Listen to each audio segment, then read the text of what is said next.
Hi, my name is Nisa, and this is how to use American Crew Forming Cream for curly hair.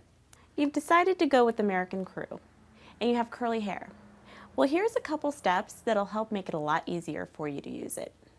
Take a little bit of the product, warm it up in your hands. This is going to help you manipulate the product and work it through the hair because of the warmth of your hands and fingertips. You just want to work with the shape of your hair and almost in a fork,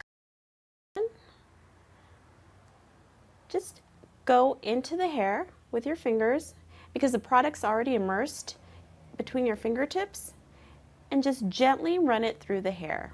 And by using the inner forking motion, what you do is it helps to keep that curl's form and keep the curl from losing its shape or disrupting it and causing frizz.